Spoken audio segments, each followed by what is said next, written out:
Welcome to Mary Walter Radio, the live cast, unless, of course, you are listening or watching later. And then it's a podcast. I hope everyone's had a good weekend and a good start to your week. Don't forget, the audio will be available on Apple Podcasts, Spotify, and Spreaker. And of course, videos are available on YouTube. If you click the live tab, again, Mary Walter Radio, and Getter, again, click the live tab there, and you can go back and watch it there as well. Your comments on YouTube come right up. I'll put them up on the screen.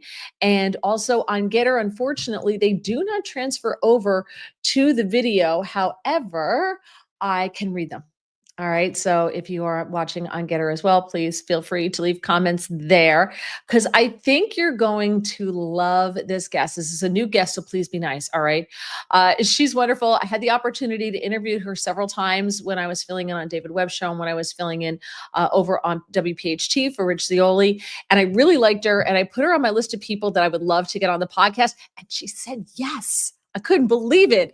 Here she is, Cheryl Chumley. Thank you so much for joining me. Hi, good evening, Mary. It's so great to be back with you. Love chatting with you. Yeah, thank you so much for saying yes. I really appreciate it. So let me just tell everybody where they can find you. You are at the Washington Times. You're an opinion editor at the Washington Times. You have a new book coming out tomorrow. So how perfect is this? It's called God-Given or Bust: Defeating Marxism and Saving America with Biblical Truths. So we're going to talk about that as well because, you know what? Maybe you didn't get your mom something for Mother's Day. So, here's a little something. You could say, oh, Mom, I had it sent to you. I don't know what happened to it. It just arrived late. And so you can get Mom a nice gift there. Also, she has a podcast called Bold and Blunt. I love that name. Wish I had thought of it. Where can people find your podcast? Anywhere, but it's through the Washington Times, so you can subscribe to it there and listen there. But you can get it wherever podcasts are available. And you should come on. You should come on and be my guest because I think I would. Yeah, I would be you and honored. I are kindred spirits in a lot of this political stuff. So I'd love to banter with you for a while. I would be happy to do it. I would love to do it. So definitely call me and I'm happy to do that. Boy, I love when something works out. It's fantastic. Also a big hello to Zach, our number one fan, never misses an episode. So Zach, thank you so much. And Zach's dad does all of my like my ad blocks and all of the graphics and that type of thing for me. So thank you so much to his dad, EB, for doing that. So you can also follow Cheryl on X at Ckchumley, Chumley. I adore your last name, by the way. Do you remember when we were kids? I was a real little kid and there was yes, there's a cartoon. And was it a walrus named Chumley? Is that what it was? Something like that. Yeah. I actually don't mind when people bring that up because I really like that cartoon. So it's kind of cool. It is cool. But I don't remember. It was kind of like one of those, it wasn't like one of the popular cartoons. It was like one of those back channel, it was one of the ones you saw like after school on like channel 11 out of New York, like it wasn't like one of the main ones, but yeah. It wasn't a Mickey Mouse. It wasn't, right. What is it? Tom and Jerry, something like that. But it was definitely a good cartoon. I think it was in the same genre as like Deputy Dog. Yeah. Right. Deputy Dog and Doggy Daddy. Okay, we are dating ourselves, so that's okay. It's better than being dead. Mr. Peabody and Sherman. Remember, I think it was part of that whole group, like a Hanna-Barbera thing. Yes, that's right. Hanna-Barbera. That's right. Yep. And those were good cartoons. They were smart, really. Yeah, well, especially like the Mr. Sherman and Peabody, because they were historical. They would go back in time. So they were somewhat educational as opposed to like HR Puff and stuff, which was totally inspired by people who were high at all times. I think so. And some of the SpongeBobs as well. So. I love SpongeBob, though. I do love a good SpongeBob. And it's okay. I think our TV was better when we were kids than it is today. So yes, I'm just going to say that. Mm-hmm. All right. So there's so much to talk about. And I love you as a guest because you just sent me a whole bunch of topics. You're like, what do we want to talk about this? You want to talk about this? You want to talk about this? I'm like, I love her. This is awesome. So one of the first things we do, though, is we see who's here since this is interactive and they may want to ask you questions. Now Tax USA is here. He says hello to everybody. Suze is here. Susan loves Jeffy. Now says, what about the big, beautiful bill? Only going 4 trillion more in debt. We can restructure our taxes to stop all of this BS. So I know it's not one of the topics we talked about, but what do you think about this big, beautiful bill that really isn't cutting any money at all?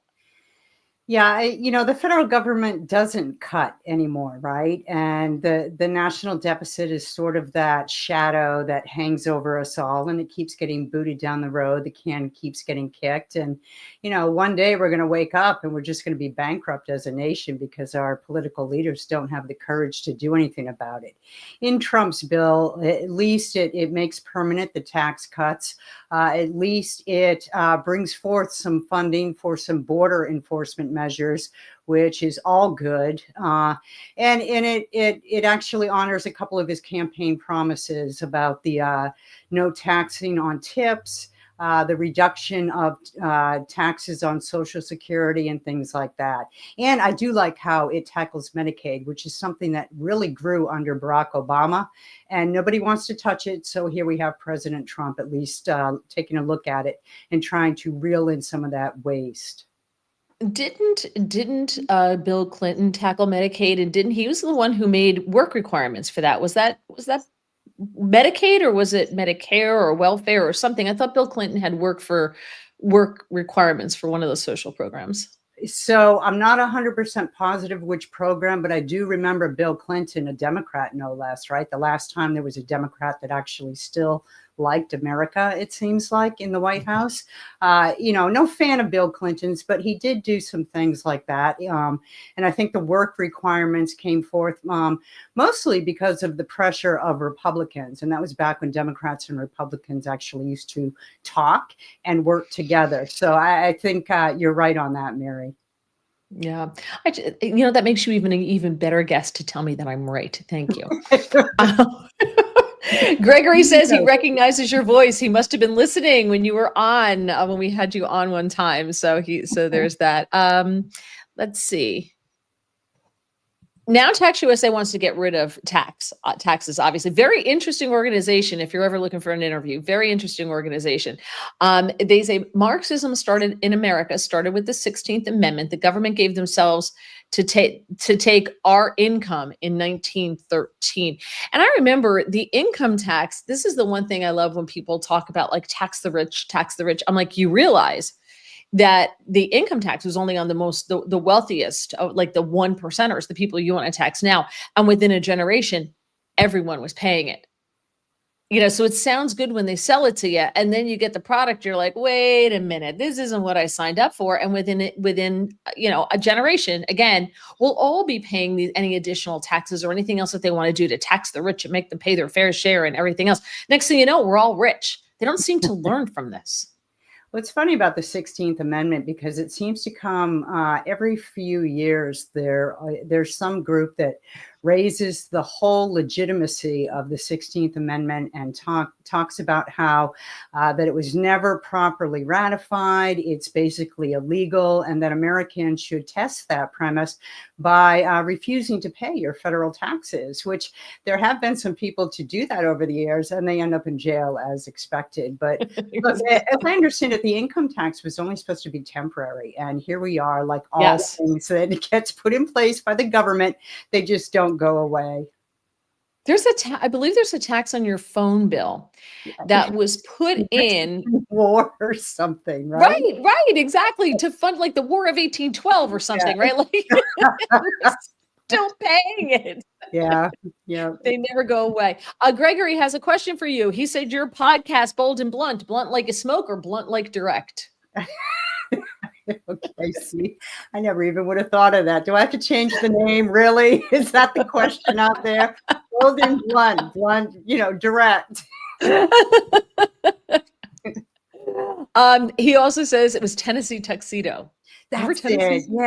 Yes. One in CCC, Tennessee Tuxedo. See, that stuff, I just on a little, we do get on tangents a lot on this show, especially with the input, from the viewers. They kind of take us on tangents. But I'm sure you remember Schoolhouse Rock, right? Yes. Right. Like I can still sing the preamble to the Constitution because of Schoolhouse Rock. Yeah. I can sing the theme to Tennessee Tuxedo because it was a song. And my husband's convinced that if you're going to put quantum physics to music, I would be working for NASA. And And I don't understand why we don't do that anymore. It works. yeah, those were great tutorials for the after school TV watching crowd, right? I remember Yeah. the wagon wheels, the healthy snacks, right? The crackers with the cheese. Do you remember that? That was all part of the same sort of after school lyrics that we were treated to. And yeah, I think a return to that instead of the government pushing the COVID shots using tax dollars. How about we bring back those cartoons and those musical ads for after school kids to teach them how a bill becomes a law? I was just going to mention the bill and what a conjunction is. Yeah, conjunction, function. Junction. What's your function? Yeah. Joining words and letters and phrases. Are we going to break that into song here? Yes. I can, you know what? I got all of those for my nieces when they were little. Because I told them, I said, Saturday morning cartoons were like a big thing. And you would wait. We would actually, that's what kept you was ABC, Channel 7, and if you're out of New York. And they would, they got the Schoolhouse Rock videos, and they would play them in the middle of commercials on the Saturday morning cartoons. And the Saturday morning cartoons were a big deal. I had like a graph. I had a chart of which channel, which one comes on at what time. And if I had to switch over to this channel, and like it was a big deal. And, but I always wanted to stay on Channel 7 because every now and then they would have a new Schoolhouse Rock. And it was very exciting. Yes. And so I got them for my nieces. I don't think they found them as exciting as I did because they didn't have the anticipation. So they didn't, but they did humor me with them. They let me sing them to them, but not anymore. Very good. Very good. Rebecca says the federal government doesn't make any cuts, but they certainly raise our taxes to keep their lavish lifestyle. Porchview says welfare reform with Gingrich. Oh, Gingrich reformed welfare. Okay, so if he reformed welfare, what happened to the changes? I mean, are they still in, or did another Congress come along and take them out?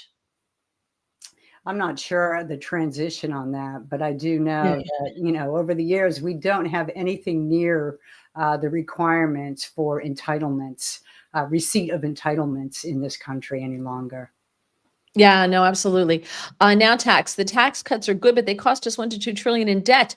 A loan to the future, 34 to 35 trillion more in debt.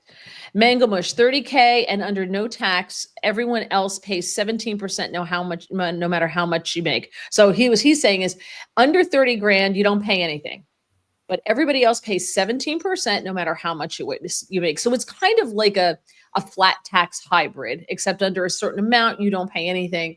And then everybody else pays 17%. I kind of like that because you know exactly what you owe. You can put it on a postcard. Yeah, I much prefer a flat tax model over these progressive models where, you need to spend a year reading through tax laws just in order to file your taxes every April, or spend hundreds of dollars for a professional to file for you. I mean, a flat tax just makes everything so much easier, more transparent, it's fairer, and you have more control as a consumer over how you are going to spend your money, save your money, and budget for your own household. Yeah. And you said hundreds of dollars to have someone pay your taxes for you. That's a bargain. We pay thousands of dollars to have someone, but see, this is why it's never going to go away. There's an entire lobby. There's lobbyists. There's an entire group of tax accountants, right? They have the place we go is tax accountants, tax lawyers. They got the whole thing. It's an entire industry. And if you make a flat tax, they're done. There's no need for them. So. Yeah, and I really think that's an excellent point. And I really think the even bigger issue is that there's no political will, because without bargaining time, right, politicians, without the ability to bargain and barter over taxes and giving special tax breaks to this group and that group, they really wouldn't have as much power to wield as they do now. Right, exactly. They use it as a political weapon to buy votes for themselves. It's not about us, it's about them. Sue says, I hanker for a chunk of cheese. Is that part of the... Yes, you have a very informed watcher. Gail wears a Schoolhouse Rock t-shirt she found at a thrift store. I would love that. I adore all things Schoolhouse Rock. Suze can sing the preamble. Fun fact. So we were in Philadelphia with our friends from England years ago, 10 years ago. And we were looking at a copy of the Constitution. And we started singing the preamble, and the people behind us joined in. Oh, wow. That's kind of 'Cause cool, actually. we were all the same age, so we all know the preamble to the Constitution, but only if we sing it. So, yeah. What is this? Poetry says still in but suspended during the virus, must be in some kind of training or 80 hours work. I don't understand what. Oh, it's still in force. Gingrich's changes. They were suspended during the virus, during COVID. Oh, So you have to have either be in some kind of training and or work 80 hours of work or volunteer, and you must be registered with whatever workforce database your state has. Okay, I got that. Yeah. All right. Okay. Before we go more into more Schoolhouse Rock, everybody seems to love that. By the way, I'm wearing my Villanova t-shirt for the Pope, Pope Bob. I saw that. Also known as Pope Leo right now. And by the way, the Nova Knicks and the Pope, of course, clearly bringing it on. But the Celtics forward, Jason Tatum, just had surgery for a torn Achilles. He's out. So the Knicks may actually do this. I was never a Knicks fan until, they used to also have Dante DiVincenzo. So they had 4 out of their 5 starters were Nova Knicks. Then they traded Dante to, I think, the Timberwolves. And so now it's just the 3 who are left. And so it looks like they might actually beat the Celtics, which made me super happy. Okay, so that's that. So, okay, so can we talk about David Hogg? You wrote a piece about David Hogg, and if you go to Washington Times, you can find all of Cheryl's pieces. And you wrote about David Hogg, and he's just obnoxious, and he's that part of that group that just thinks if we just swear a lot, like they will get respect, and people think we're really tough because they have a problem with men. They don't know how to be men. You know, they thought Tim Walsh with the jazz hands was very manly and the high kicks and all that stuff. He was their man, and shockingly, it did not work. So they go to David Hogg. So I got David Hogg, and David Hogg is like, we have to be more manly. We have to do this. We got to kick out these older people. We got to bring the young blood in. And he's talking about primarying people who already hold, sorry, I hit my microphone, already hold seats. And so the powers that be are like, So now they're talking about ousting him. They're talking about cooing out David Hogg, just like they did to Joe Biden, right? Just like they did to Bernie Sanders. Have the Democrats learned nothing? Yeah, well, they bring this on themselves, right? I mean, David Hogg for years now has been out there for the Democrats, denouncing the Second Amendment, threatening to take away Americans' guns. And here he is, 25 years old, and he's the vice chair of the DNC. And when he goes on national TV, I've heard it. You have to beep out what he says because he's dropping F-bombs on national TV. He does that during his speeches. And to me, it's just the mark of a low intellect when you can't make your point without dropping F-bombs left and right. And you're from New Jersey. Well, I'm from Massachusetts originally, so it's, I guess the same sort of thinking. But David Hogg is just a creation of the Democrats' own doing, right? I mean, they elevated him much in the same way that Greta Thunberg was elevated by the left to push climate change around the world. And so here they have David Hogg denouncing half of his own Democrat party, vowing to raise money to take out those who don't do his bidding. And now they're going to hold another election. He says it's the first step to ousting him from the party, which in my view, it's a good thing. It really is. So do you see the Democrats splintering off? Do you see this divide? I mean, the Republicans had a schism, right? We went through this, but I don't think it was to the same degree that the left is going through it right now. I think that their schism is far worse. It's far deeper. You have this very active young segment of their party that believes, like you said, of acting the way he acts, acting the way Jasmine Crockett acts. AOC has kind of matured a little bit. She's toned down a little bit, but there's that far left shock. I think they think it's shock and awe, which it's not shocking at all. It just is. I think it's childish. If you're going to swear, you have to know when, and you do it judiciously. You don't do it all the time because then it's not shocking anymore. So do you see them breaking apart? I keep hitting the microphone. Sorry. Do you see them breaking apart the Democrats? Yeah, I do, because you're right. The Republican Party did have a divide, but it wasn't, as you said, as deep, because even the divided factions were still working toward the same America First type of agenda, right? They still loved America. They just had certain frustrations with some Republicans who would go to Capitol Hill and work with Democrats too frequently. But David Hogg and many of the younger members who have become the mouths of the Democrat Party, they are just card-carrying Marxists. I mean, these people know nothing about the Constitution. They know nothing about the history of America. They don't know anything about defense or sovereignty or individual rights or God-given rights, nothing about American exceptionalism. And yet they think that they have the solution to all that ails America. Well, what they want to do basically is do a Barack Obama, part 3, part 4, what are we on now? And divide and conquer America and build it up as their own little socialist type of community. And so that's a very big division. There's no way to work with that.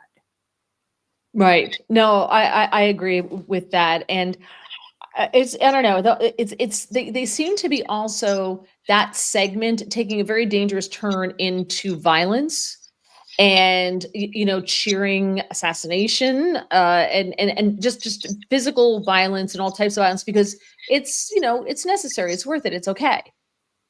And that's a problem to me. And I think the left is starting to see that it's a problem. You would hope that the left would see it as a problem. I know independents are awakening to it, but look, this has been going on for a while now. This isn't just recent. This isn't just even under Joe Biden. Nancy Pelosi calling for summers of resistance, Maxine Waters out there saying that we need to, approach MAGA types at their homes, at their businesses, and right. Chuck Schumer unleashing whirlwinds and so forth. So this has really become part and parcel of the Democrat Party leadership narrative. And they like to pretend that what they're doing is just free speech, and they back off whenever any act of violence comes on the heel of their so-called free speech. But this is what Democrats do. They don't mind going violent when it achieves their political ends. Yeah. And they're like, oh, we weren't being violent. I have no idea how that happened.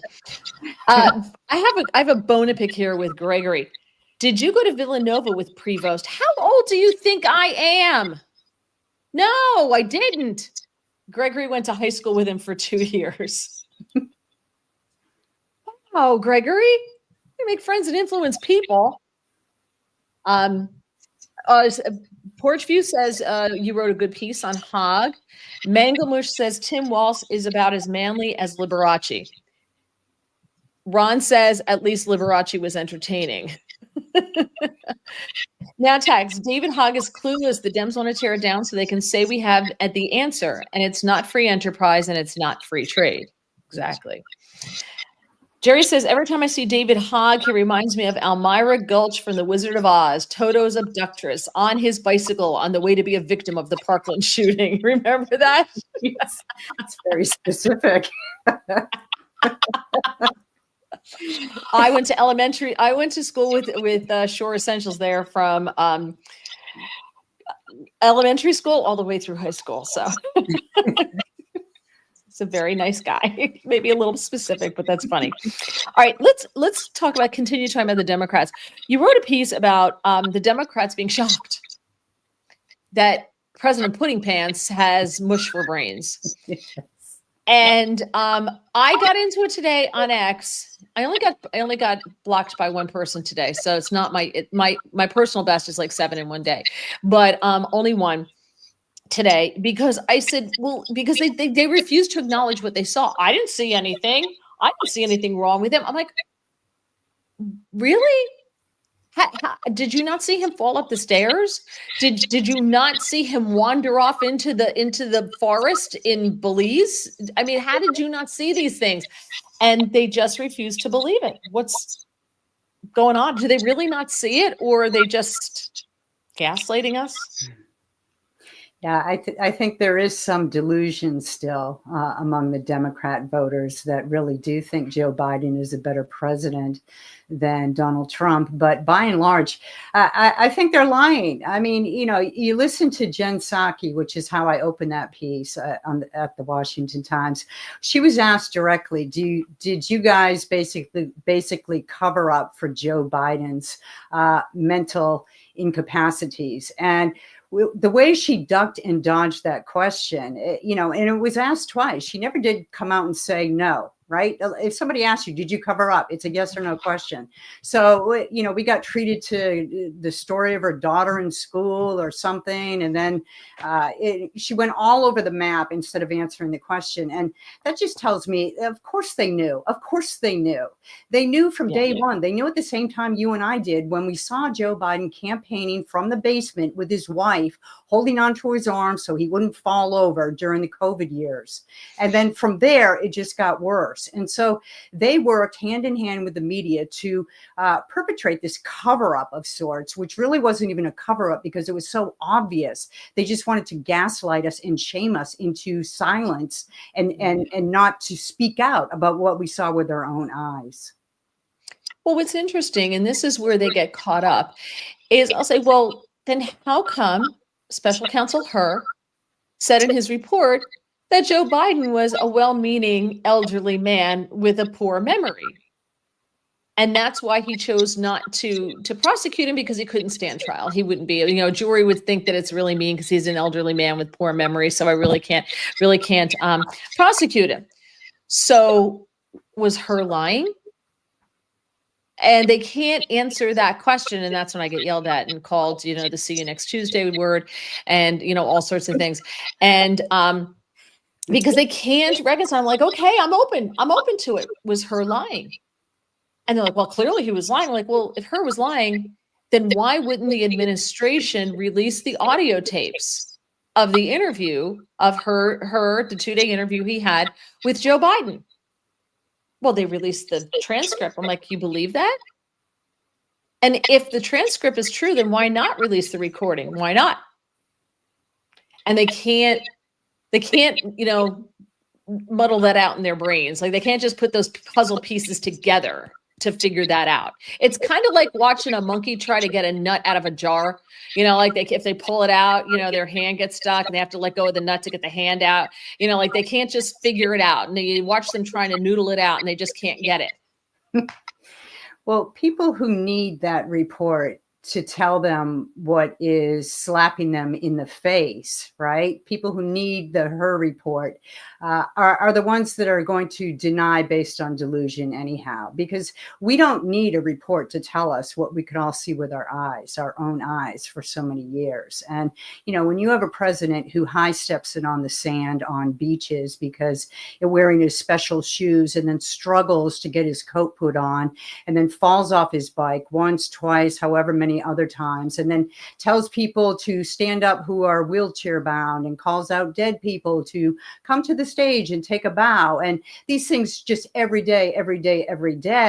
These aren't just little mishaps. It's not because he didn't get his nap on time. These are things that just go to the functionality of his brain, which is really, it's incapacitated. And we don't need a report to tell us that. So if you have to argue with somebody to point to the report, they're already not listening to you, Mary, because they've already decided in their mind that you're wrong. And people who say Joe Biden is mentally incompetent are just discriminatory. Yeah, but I saw that the Trump administration is thinking about releasing the audio recording, but I'll believe it when I see it, because they were also going to release the Epstein file, and they released the JFK thing, and that was the biggest dud ever. Like that answered nothing. That report answered literally nothing. There's a bunch of other, the RFK, did that report even come out? The MLK report, did that come out? They keep saying they're going to release all this stuff. It was supposed to be out in like February. None of it came out. So I'm disappointed. Yeah, I am. So far, I mean, yeah, some great things have been done. You know, the inflation's down, prices are going down. He got to deal with China. You know, there's good things happening, but I think they promised too many things to too many people. And I think the DOJ is a little backed up right now, and the FBI is a little backed up right now, and they got a lot on their plate. And I don't know if they're going to get it all done. But I just think like releasing the Epstein list, like how hard is that? Yeah, the Epstein list is the thing that really it really saddens me. It really disturbs me. It bothers me that that list has not been released. You know, the other reports and you know, the Kennedy assassination and all that. I never really expected much to come of all that. I think, Really? yeah, I really think that's one of those things. You're just not going to know until you know, until you die. If you're a Christian in heaven, you'll find out then. But I the get to ask JFK exactly what happened. Yes. Well, the Epstein report, though, that's something that's here and now. And that is so egregious and disturbing that I thought this administration was going to hit the ground running and we would know much more than what we know now. And it just seems the status, you know, the same as the previous administration. Yeah, I wonder if I I wonder if the swamp is doing a lot. We do know when they tried to get into the Institute for Peace that they just shredded stuff to Right. keep them from knowing exactly what was going on. And I think there's still an element of that is still at play here. But if that's so, tell us. Tell us that. Like we need more from them, I think, in the communications. They should hire me to do that. I would love to do that. I could be the teetotaler, right? I could the tea teller. I'll spill the tea. That could be my job. We could have Tuesday tea, and I'll tell you everything that's going on. That would be fantastic. I It's a would lot of love that job. alliteration right there, but that's very good for this time of night. That's I just love that. wonderful. Well, this time of night, it might be the tequila teller. We can spill the tequila, but I don't drink tequila, but we'll find something. Let's see. Rebecca says when Biden was president, he was passed around by his handlers more than a newborn baby at a church social. So true. It's about right. Jerry says, who had see you next Tuesday on their Mary bingo card? Porch view. He pooped his pants in front of Camilla and she made fun of him to the other party goers and he pooped in front of the Pope. I heard those things. Did he? I don't know. Like, I don't know. Was there proof of that? I heard it, but You know, the fact that we even have to wonder if that's true or not, that's a little bit telling. You would never wonder that about Trump or any president except Joe Biden. that's a good point. That's a very good point. These Biden supporters are the largest group of congenital liars in the history of mankind. Oh, here we go. HLE Adina says the MLK files what was released to the family, but there were some embarrassing details in there and it evaporated into the air. Now, if that's true, I'm okay with that because the family is still around. His kids are still around. Like, I'm okay with that. And I think the embarrassing stuff was probably about affairs and things like that. You know, maybe another family, like that kind of stuff is what I think was in there. I don't think any of us would be surprised to find out that MLK had affairs. It was pretty much talked about openly. Mhm. So I don't think that would be a surprise. But I understand if they don't want that out there. However, if it was the Trump family, would it be out there? Oh, absolutely. Right? See, that's where I have a problem. One standard across the board is how it should be, and let the cards fall where they may. I'm sorry that your dad was a womanizer, But we but already we need know the that. truth. Yeah, that's known, really. It's Right. Hmm. Yeah. And I know that you want to keep your dad, your brother up there, but his generation is pretty much died off, right? Like, oh, his sister's Alvita is still around, right? Is that his sister or Mhm. his cousin? Oh, geez. I don't Alvita know. King. I Yeah. don't know what she is. But you know, that generation's pretty much died off. Okay, so now it's his kids. Is it gonna hurt them? Yeah, he's built up into hero status, but every hero has clay feet. And would it be hard to hear it? Maybe, but I think we need to know the truth. I don't know. I think we need to know that. Porch View says that they caught BBC caught her on camera and hot mic. So I'm assuming that that's Camilla. I'm not a big fan of Camilla. Oh, I don't like her.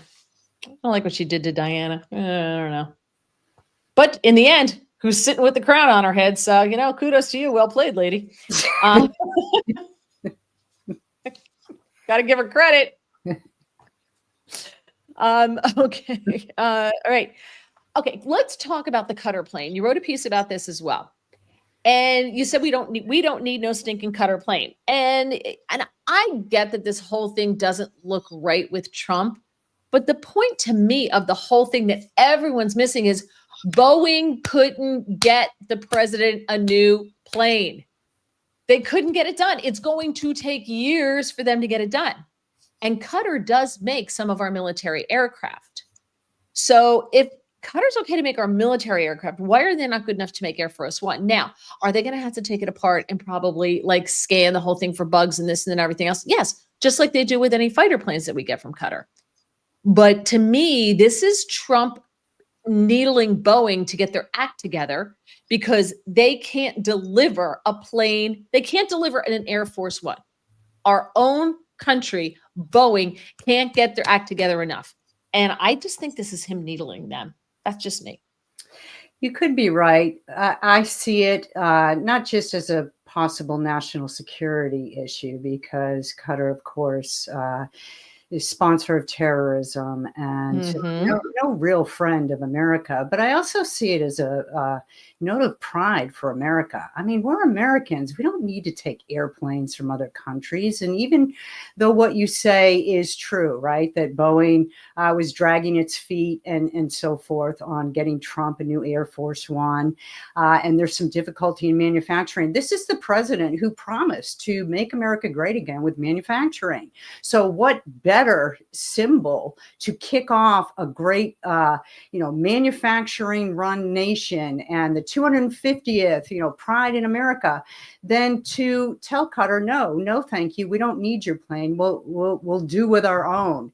And I just don't like the message it sends, not to mention the national security potential for risk. So would it be worth it to take it and then Boeing gets their butt in gear and then you give this one back or put it somewhere and then you use the Boeing one? I don't like America taking this plane at all as a gift. I just don't like the idea of it. I think it's. We took the Statue of Liberty. Was that okay? Yeah, but that was for all of America. That was a symbol of freedom for America. And that was a gift from a friend of America, France, right?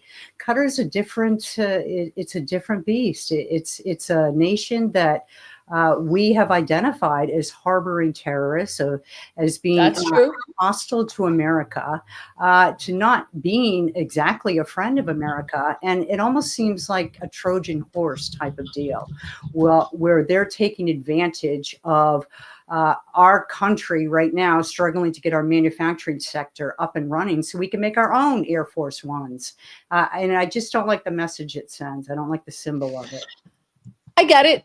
I get it, but I guess I can see both sides of it. Like Trump said, if somebody's going to hand you a putt, tell you to take a putt, and they hand it to you, don't pick your ball up and take the putt. Why not? So should the president fly around and maybe maybe not as safe of a plane or a plane that, is old? I mean, how old is that plane? This plane's what, 40 years old? Yeah, but it still flies, right? I mean, that's the point. Until it doesn't.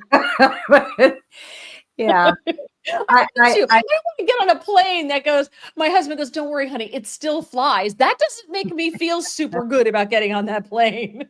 So I understand the logic of it, and I understand the business sense of it, right? I suspect that Trump is looking at this from a businessman's perspective, that why not? Why not get this $400 million gift and save American taxpayers all that money? And I think his heart's in the right place about it. But the plane, should he accept it, as I understand it, reading news stories, it's supposed to be retired to his library after. Yeah. So it isn't ending up going to be a gift for America. It's a gift to Trump, who happens to be the president of the United States and commander-in-chief of our military, and taking a gift from a nation with hostile intents toward America. Yeah. It just doesn't sound very American, I guess. I get that, but how did the Ronald Reagan Library get his Air Force One? I don't know, but that's a really good question, right? I mean, there may be some. And we can tour it, and then we can tour it like we can the Statue of Liberty. Yes, this is true. But again, I go back to France being a friend of America and the Statue of Liberty being a gift to America from an allied nation at the time. And it was just, to me, it's a different gift. I get it. I understand. I'm just playing devil's advocate here. Porch View Farm says Camilla is a tart. Suze says they need to build a freaking plane. What the heck? Exactly. Now Tax says bribes. Don't even mention a free jet. Discussing. Everyone is talking through. Right. Okay. Gregory sides with you. We should have nothing to do with Qatar. They provided sanctuary to the heads of Hamas. That is very true. Remember, Hamas, while their people the Palestinians were being bombed out of oblivion by the Israelis after October 7th, they were whining and dining and living it up in Qatar, the heads of Hamas. So that never should have been, and I agree with him on that. Adina wants a poll about the plane issue. How do I do that on here? Can I do a poll on here? Can I do that on here?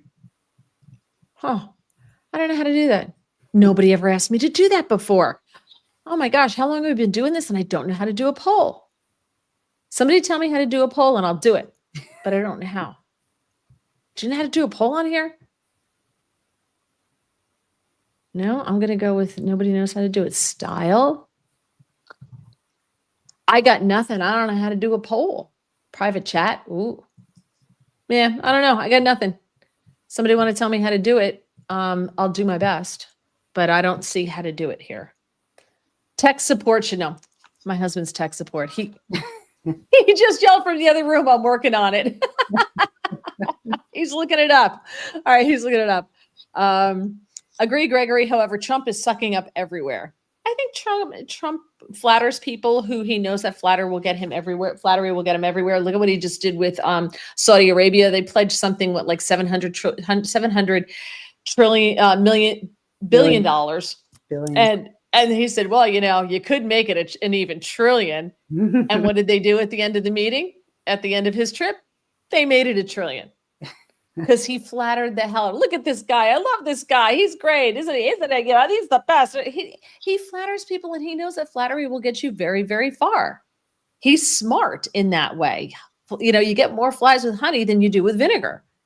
And I think that in that way, he used to flatter Little Rocket Man, Kim Jong-un, right? When he wanted attention and he wanted to be seen as a world leader during Trump's first administration, he went over, he crossed the DMZ, he went to North Korea. He made him feel like he was a player on the world stage.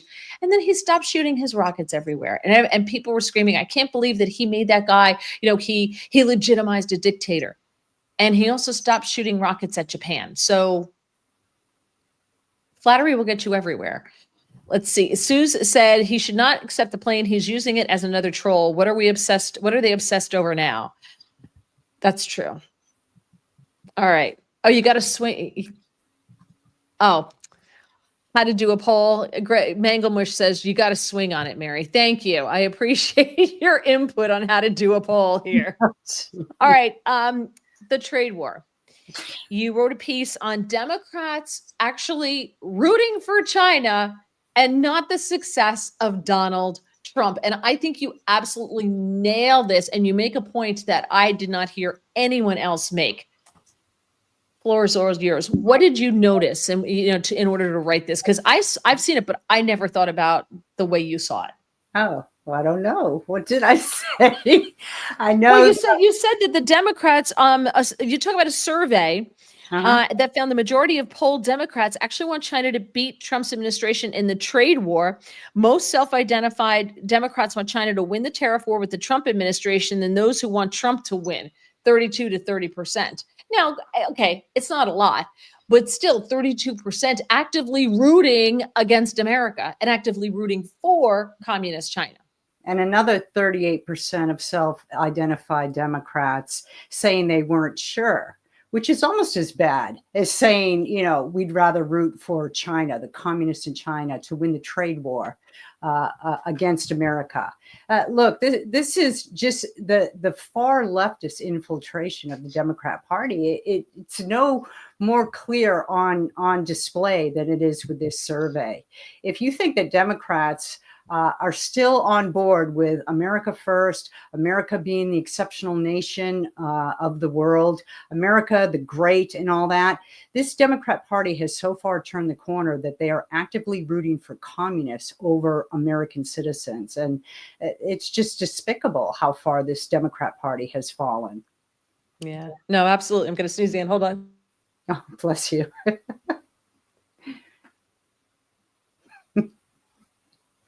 Okay, I'm done. Quiet. No, it's true. And, thank you. Now Tax makes a good point. It says the trade war. How do you factor slave labor? Because remember, a lot of what comes out of China is made by slaves, by the Uyghurs. They're enslaved people. It's a genocide that's going on with them. And I have a hard time, like, I won't buy a lot of products that are made in China because we know that they're made by forced labor, whether it's children or it's an enslaved group like the Uyghurs. And I find it sad that we're not even addressing that in this trade war. Yeah, we have really fallen down the path of cheap, right, in this country. The last decade or so, made in China is everywhere. It's very difficult to find made in America products anymore. And that used to be a point of pride about America, that and quality products. And now it just seems like most of America has thrown in with the cheap knockoffs that China produces. It's all about getting more, paying less. And we forget that if you do business with the devil, you're never going to come out on top. And that's exactly what the CCP in China is. They not only do child labor, slave labor, but let's not forget the religious crackdowns. There are crackdowns on civil rights across all of Chinese people who disagree with the CCP. No, absolutely. Because you can't buy enough plastic crap that, to store your shoes in off Right. of Temu and Shine and all those other ones that are going to break in a year. Sue says, stop buying cheap crap and make better choices when you have the need. It's very true. I don't want to go too long here because I want to get to your book, but very quickly, Mark Halperin reported on what is behind the return of Joe Biden to the public spotlight, and he posits that it's because they need a source of revenue, that the money has dried up because Hunter can no longer sell access to the big guy. And so that whole thing has dried up. So we saw Jill Biden did a book. She released a biography in 22. It sold 250 copies in its first week. Joe's paid speaking circuit thing shockingly didn't pan out. People don't want to pay, what was it, $300,000 for a joke. And Hunter's his paintings, no one's buying his paintings anymore. It's so weird. I mean, he's such a great artist. It's weird how no one's paying for those paintings anymore. So they're saying this is why Jill tried so hard and clung on to the drapes in the Oval Office as they were dragging her out by her feet, because she needed the money. She knows they needed the money. And without the White House, they had nothing. Do you agree? Do you think that's why the Bidens are suddenly on The View, where that went swimmingly, and these other public appearances now that the Bidens are making? I hadn't thought much about it, but that makes a good point, right? Because why indeed would they sort of pop up out of nowhere now, especially Joe Biden? I remember when the Speakers Bureau picked him up, and I couldn't believe it. I thought, wow, Joe Biden has a Speakers Bureau that's picking him up. And like you said, it went nowhere. Of course it went nowhere. The guy couldn't speak on stage as president. What made people think that he could speak when he was paid for it on his own in the private sector? And that makes sense, because what do they have now? What do they have to go back to? And really nothing. So, maybe they're trying to cash in on their 15 minutes of fame that's still lingering there. Which is so weird, because Hunter is a brilliant business person. That's why all of those companies were giving him millions and millions of dollars. Yes. And he honed his business skills in his crack dealings, and then he transferred that into his art dealings. So it's amazing that they're not doing better than they are. Yeah, it's very weird. Mark Halperin says the Biden family went from living large to begging for pardons to stay out of prison. Biden's exit from the political arena means his son Hunter and brother Jim no longer have anything of value to offer the world. So their prospects for maintaining their lavish lifestyle, to which they have grown so accustomed, are not especially bright. The degenerate crackhead admitted in court that he's struggling with significant debt due to the decline in sales of his artwork, which have failed to cover his hefty child support bill for the daughter that he said wasn't his anyway.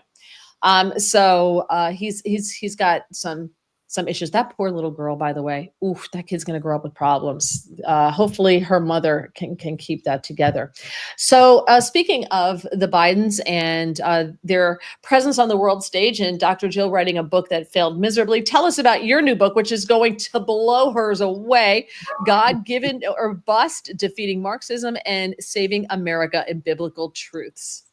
Tell Well, us about it. thank you, Mary. It's basically about the core concept of American exceptionalism, which is the idea that as an individual, our rights come from God and government is only put in place to preserve and protect those rights. And so I've been following politics, same as you, right, for years and years now, writing about it, speaking about it. And, you know, we always argue for the right Republican or the right conservative to get in office, and that's well and good. But in the end, what we really need to be fighting for is American exceptionalism. We need to be fighting for God-given rights and liberties, because anything else falls short. And if we don't win that battle in America, then we are constantly going to be fighting these political battles every 4 years, every 2 years, every year, every time a campaign comes along. Yeah. So very interesting. And I think, and maybe, I don't know, it could be just because of what the algorithms send me on X and another thing. So I try to keep that as an open mind. But it does seem to be that there is a resurgence of religion. It does. And I think that, listen, the pendulum goes, both ways. But I do see almost a resurgence of religion in response to how far left we had gone. I think people crave, I've always said that throughout time, since the beginning of time, man has always had a higher power above him, whether it was the sun who was your God, or the trees, or Mother Nature, or whatever it happened to be. Every people's had a God above them, right? And it keeps you humble, number one. But I think it keeps you from searching to other men for your protection, for the goodness in your life. Right? It comes from you. It winds up coming from you when you believe that there's a higher power that is looking down on you and endows you, as you said, with certain rights and certain talents and certain, some negative, some positive. But I think there's a craving in this country lately for that resurgence to the sense of some kind of higher power. And that's what I think you're talking about here. It is. And I think Americans' eyes really got open to the need for a higher power during the COVID years, when we saw how very quickly government could seize our individual liberties based on fear, based on local government bureaucrats just dictating what we should all do, based on a medical expert named Anthony Fauci, who one day would say this, one day would say that, 1 minute this, 1 minute that. And we were all supposed to just jump and obey. Blind obedience became sort of the government's narrative. And I think people started saying, look, our government's out of control. What is it about this nation that we need to get back? And I think that has actually helped fuel the drive and the hunger of the American people for something greater than government. Yeah, that's a good point about COVID. I think that I think it scared a lot of people. And then it was like, okay, we're scared. Like, listen, my husband's an ICU doctor in New Jersey. So it hit hard and hit fast here, right? And we were wiping off the mail like everybody else. And then after like a couple weeks, we're like, some of this isn't adding up, and then we started to ask questions. And I think because you can only stay scared for so long, but I do think that there are some people, the ones who are still driving around in their cars with a mask on, right? Like, who their brains are forever broken because their God, I think, failed them. Their God of the government. They look to the government. What do they do in communist countries? They get rid of the churches. They get rid of the teachers. They get rid of the intelligentsia, right? They get rid of all of that so that the government is the power. The government's the one who educates you. The government is the one that meets your needs. The government is in control of your life, and you beg the government for more government. So I think that happened. Yes, I do too. And that's exactly counter to what founding fathers wanted for America, which, you don't even have to read all the Federalists. You don't even have to go through the Constitution and read all their writings. All you have to do is read the Declaration of Independence. And that was sort of the marching orders for how America was supposed to be run, right? We hold these truths to be self-evident and that we are endowed by our Creator. Founding fathers knew that if Americans knew that there was a creator who gave them their rights and liberties, that government would have to sort of be obedient to God. They would have to put themselves in second place to the people. And that's what keeps government from becoming overburdensome and tyrants. And we saw too much of that during COVID, of that role flipped. So before we run out of time here, I just want to get to some of these questions, and I have one more question. For some of these comments, I have one more question for you. Manglemush says you have NBA players making $30 million decrying racism in the USA while wearing sneakers made from child slave labor. It's so true. Exactly. Suze, I shed no tears for the Biden family. Gregory, the Bidens should have been able to squirrel away a large chunk of change considering the millions of their ill-gotten gains. That is so true. I sit and I look at this and I'm like, wait, so the Biden, how are you broke? Like, how? Like, because a lot of their stuff they ran through, they had 13 small business shell companies. What do they call them? LLCs. They had like 20 some odd LLCs, right? I'm like, for what business? What is your business? And you still have to pay taxes, but you pay less, right? And I'm like, millions and millions of dollars are getting funneled through these LLCs, and now you're broke? Like, I mean, Hunter, I get it. Hookers and blow cost a lot of money, but I mean, Joe and Jill, and I think they were probably giving Hunter a lot of money. But how do you go through all of that? That's the book I want to read. How the Biden blew it all. Like, how did you go through all this money? That's what I want to know. Let's see. Adina says, as a born South African, the title of your book helped me assimilate to America and American culture, our God-given rights. We are not taught that in South Africa. That's why. How do you feel about I wonder how Adina feels about the South African refugees who are coming to America, because the left now doesn't like refugees. Now they don't like refugees. And the Episcopalians, did you see they ended the Episcopalians that got paid by the government to resettle refugees? They have chosen to stop that program rather than to resettle white South African refugees. Jeez. Like, wow, that's a tad harsh. There's like 47 of them. So you're going to stop the entire program because you got 47 white people and you somehow can't do that? Wrong color. Sorry. Go back. Sue says the government is not our God. There's definitely a higher power. Porch, I didn't believe the virus. The numbers were never there. COVID broke so many people. It's so sad. Yes. I wore a mask less than a month. The mask is like closing a screen door and hoping you don't smell a fart. Sue says, Cheryl, that gave me chills. Thank you. Very good. All right. One last quick question for you, and I'll let you go because I know we like to keep it short. We like to go more than an hour. So let me ask you, how did you become a writer? Like, was this something you always wanted to do? Is this something you said, like you were doing it as a kid and you always just wanted to be a writer, or did you somehow fall into it? Yeah, it was just something I used to do for fun when I was a kid. And I thought everybody did that. I thought everybody could write. So I didn't really know it was a talent. It was a skill until I was older. But yeah, I've been doing it since I was young. And the fact that you've been able to actually make a career of it, when I think so many people just can't do it. Did you get any kind of lucky breaks or something that got you where you are? Oh, gosh, no. I'm probably one of the most struggling writers that you're ever going to meet. Yeah, I had a long time of writing for free. I had a long time of no's and doors slammed and mocking and things like that. So I can tell you that persistence is key to any success. Talent is great. Networking's great, but persistence is what gets you over the line. Yeah, no, absolutely.